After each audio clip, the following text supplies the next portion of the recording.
Bismillahirrahmanirrahim. Assalamualaikum warahmatullahi wabarakatuh. Baik, hari ini kita akan belajar terkait tentang PCR atau kepanjangan dari polymerase chain reaction. Ya, ini merupakan teknik in vitro ya. Kalau di dalam tubuh kita ini seperti proses yang namanya replikasi DNA.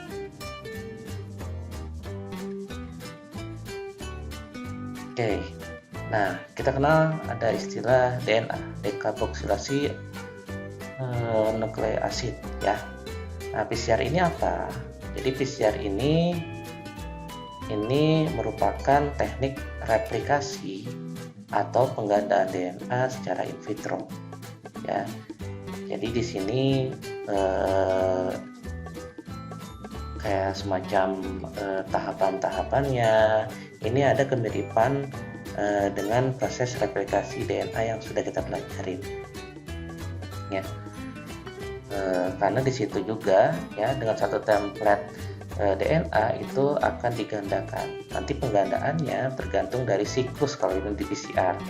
Sama replikasi DNA pun seperti itu ya. Jadi nanti ada rumusnya terkait tentang berapa jumlah DNA yang berhasil dikopi atau digandakan.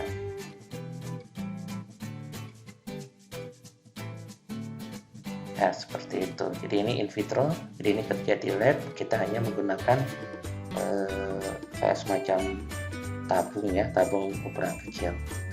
Alatnya ini ya, alatnya namanya thermocycler ya. Oke. Nah, ini prinsip alat ini untuk memainkan suhu ya, seperti itu. Jadi di atas diturunkan, bawah gitu. Nah, ini tahapan-tahapannya. Jadi tahapan-tahapan PCR ini ada yang utamanya itu ada 3. Ada yang namanya denaturasi, ada yang namanya annealing, ada yang namanya ekstensi. Kemudian gambar di sebelah kiri yang ini ya, ini komponen yang terlibat dalam proses PCR ya. Pastinya kalau PCR untuk menggandakan DNA atau gen, berarti kita butuh yang namanya template. Jadi di situ harus ada template DNA atau gennya. Nah, selain itu ada yang namanya primer ya. Sama kan, kalau direplikasi itu ada yang namanya primase. Kalau di sini ada yang namanya primer. Kemudian nanti di sini ada yang namanya DNTPase. Kalau direplikasi ya kita sebutnya sumber nukleotida. Dan di sini ada yang namanya polimerase. Tepatnya kalau kita biasanya di PCR menggunakan yang namanya Taq polimerase. Nah, kalau direplikasi ada yang namanya DNA polimerase. Nah, di samping itu ada yang namanya buffer ya. Buffer MgCl2 biasanya digunakan atau KCl. Nah, kalau direplikasi ada yang namanya SB single strain binding protein ya, SBBP. Oke. Nah, ini nanti tahapan 3 ini ya, dengan komponen yang kita sudah masukkan ini dibolak-balik ya siklusnya. Ada siklus naik turun suhu, kemudian naik lagi siklus pertama tadi, kemudian masuk ke siklus kedua sama tahapannya, siklus ketiga sama tahapannya. Nah, ini menandakan jumlah DNA-nya ya, seperti itu. Oke, jadi di setiap siklus itu bertambah jumlah DNA-nya. Ada rumusnya ya, jumlah DNA yang berhasil digandakan pada proses PCR ini atau replikasi DNA yang sudah kita pelajarin itu 2 pangkat N ya. Jadi kalau misalnya siklus yang pertama 2 pangkat N-nya itu siklus ya, 2 pangkat 1, jadi jumlah DNA-nya 2. Nah, siklus yang kedua berarti 2 pangkat 2 ya, berapa? 2 kali 2 4, jumlah DNA-nya ada 4. Nah, siklus yang ketiga 2 pangkat 3, 2 kali 2 kali 2, betul, 2 kali 2 4, 4 kali 2 8. Nah, jumlah DNA-nya ada 8 dan seterusnya. Nah, biasanya siklus PCR itu sampai banyaknya itu 25 sampai 35 siklus. Yaitu umumnya. Jadi bisa mencapai jutaan kopi DNA. Seperti itu. Oke, ini tahapan besar dari PCR. Oke, nanti kita lihat satu-satu ya.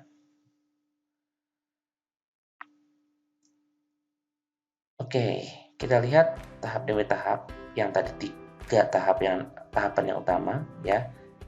Ada yang namanya denaturasi. Ya, denaturasi itu sebenarnya apa? Ya, denaturasi itu merupakan pemutusan ikatan hidrogen dengan pemanasan.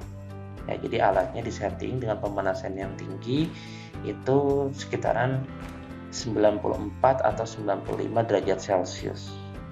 Nah, dengan pemanasan yang sangat tinggi tersebut, ikatan hidrogen yang menghubungkan antara basa nitrogen satu dengan yang lainnya ya di rantai pasangannya itu dia akan terlepas ya. Jadi DNA yang tadinya dia single strand dia lepas menjadi tadinya DNA itu dia double strand, dia akan lepas menjadi single strand ya. Jadi dengan pemanasan. Nah, kalau kita ingat replikasi DNA ya, pemutusan ikatan hidrogen itu oleh enzim yang namanya helikase. Nah, di sini dengan cara pemanasan. Ya, seperti itu.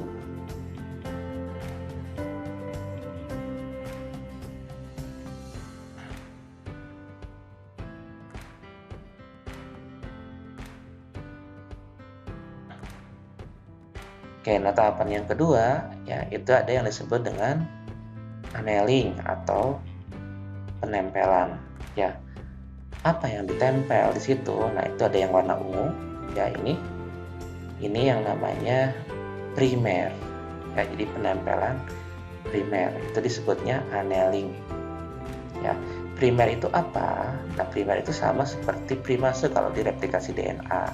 Nah, primer ini urutan nukleotida ya, yang pastinya dia akan mengenali yang namanya template DNA atau gen ya. Jadi ini match dengan template DNA atau gen.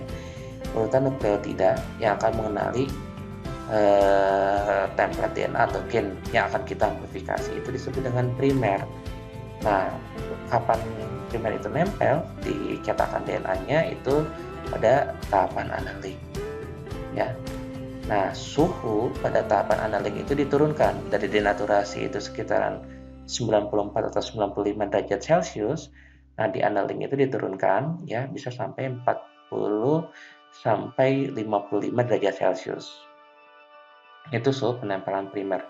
Nah, suhu penempelan primer itu tergantung dari panjangnya primer juga atau tergantung dari ada yang namanya persentase GC content ya. Jadi GC itu guanin dan sitosin. Oke, seperti itu. Itu yang disebut dengan annealing. Oke, nah tahapan yang ketiga itu ada yang namanya extension atau mungkin kalau kalian baca di referensi lain disebutnya polimerasi ya. Oke, pemanjangan. Oke. Nah, extension atau pemanjangan atau sintesis pasangan DNA ini akan melibatkan, kalau misalnya di replikasi itu ada yang namanya enzim polimerase, tepatnya DNA polimerase. Nah, sedangkan di PCR itu ada yang namanya Taq polimerase ya. Nah, thermophilus jadi enzim yang berasal dari mikroba ya, yang hidup di suhu ekstrim tinggi. Kenapa menggunakan Taq polimerase ya? Nggak pakai enzim-enzim yang biasa saja ya, yang nggak di suhu tinggi gitu, karena ini bisa kalian tebak ada hubungannya dengan apa nih ya, dengan suhu. Jadi kan ini alatnya pakai thermocycle, mainkan suhu. Tadi ada suhu yang namanya denaturasi 94 sampai 95 derajat Celcius. Nah, enzim sendiri itu komponennya itu protein. Kalau dia proteinnya tidak tahan terhadap pemanasan ya, itu akan terdenaturasi. Nah, tapi khasnya Taq polimerase ini dia tidak akan terdenaturasi karena dia dihasilkan oleh mikroba yang ya dia hidup di suhu yang ekstrim ya, seperti itu. Oke. Nah, ini stepnya ya, jadi kurang lebih seperti ini nanti kalau di alat PCR-nya. Jadi step pertama itu jadi kayak semacam denaturasi awal, ada suhunya di bagian atas, kemudian di setting bawahnya itu waktu. Jadi denaturasi awal misalnya 94 derajat Celcius selama 2 menit.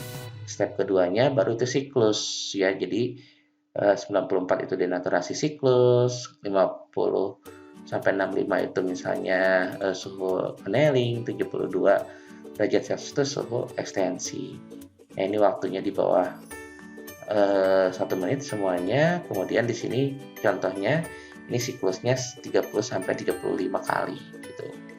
Tiga ini tuh 30 sampai 35 kali. Ya, nanti bisa dihitung ya. Jadi jumlah DNA yang berhasil digandakan tuh 2 pangkat 30 atau 2 pangkat 35. Nah, setelah siklus ini ada step ketiga, itu disebutnya ekstensi akhir ya. Kemudian ini ada suhu penyimpanan. Ya, seperti itu.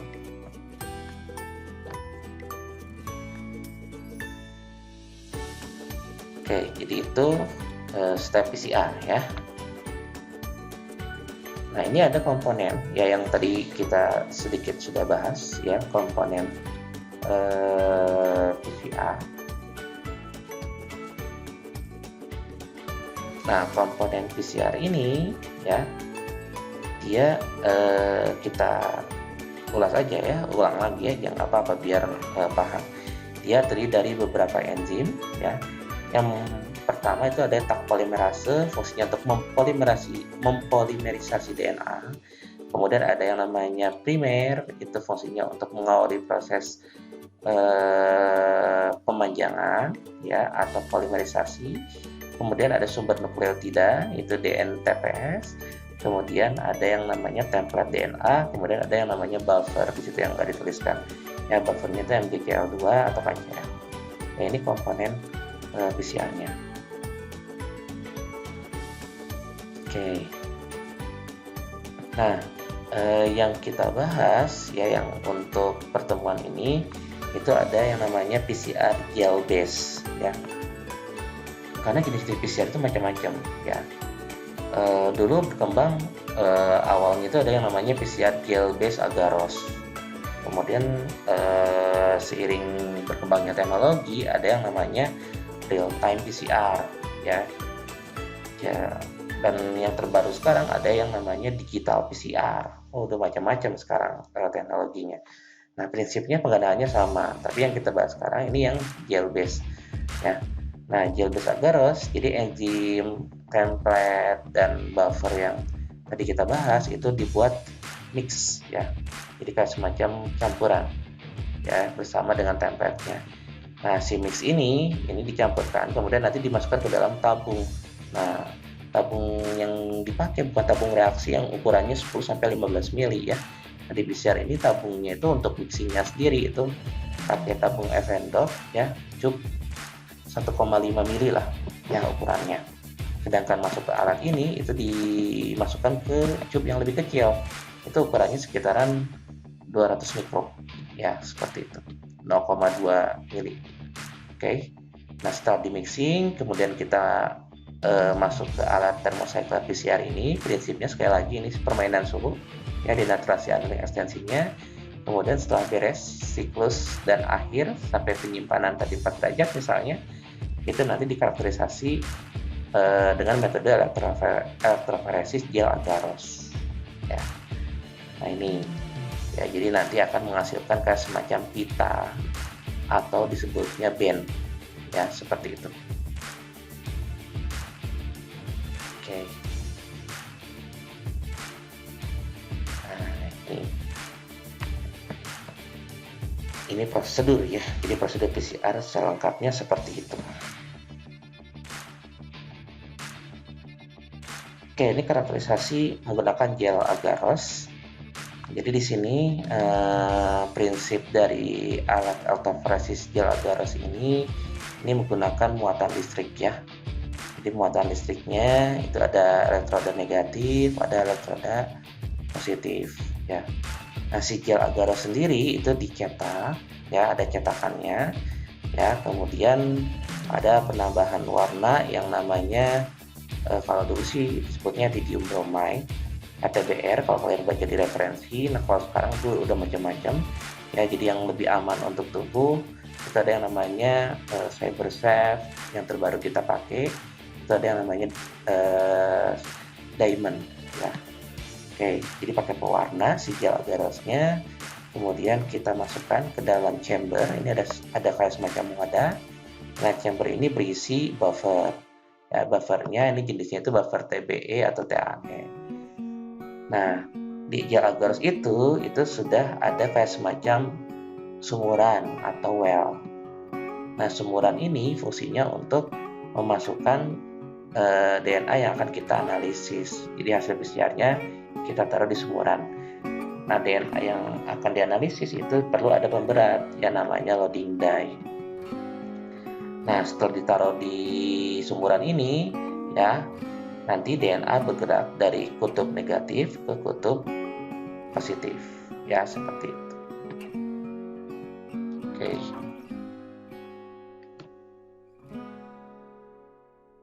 Nah hasilnya ya seperti ini. Jadi ini hasil dari elektroforesis gel agarose. Oke, jadi bentuknya kayak semacam pita atau well. Nah hasil dari elektroforesis itu disebutnya elektroforegram. Nah di sini nanti si well-nya itu kita perlu ada kayak semacam marker atau penanda berapa base pair sih sebenarnya produk PCR kita. Nah, kenapa disebut dengan istilah base pair? Ya, base pair itu pasangan basa. Karena DNA itu dia selalu berpasangan. Nah, yang digandakan itu pasangan basanya itu berapa banyak. Nah, kalau kita misalnya membuat atau menyeting si primernya mengenali produk yang sebesar 200 base pair misalnya, nanti letaknya di sekitaran sini. Kalau produknya 150 base pair, misalnya ini produknya di sini. Nah, kita tahu produk kita tepat atau enggak, kita perlu marker atau kayak semacam mistar lah ya, seperti itu. Oke, kayak begitu. Ini hasilnya. Oke. Nah, itu yang bisa saya jelaskan ya secara singkat terkait tentang PCR, polymerase chain reaction. Mudah-mudahan apa yang sudah disampaikan bisa dimengerti ya. Terima kasih atas perhatiannya. Saya tutup pertemuan kali ini ya.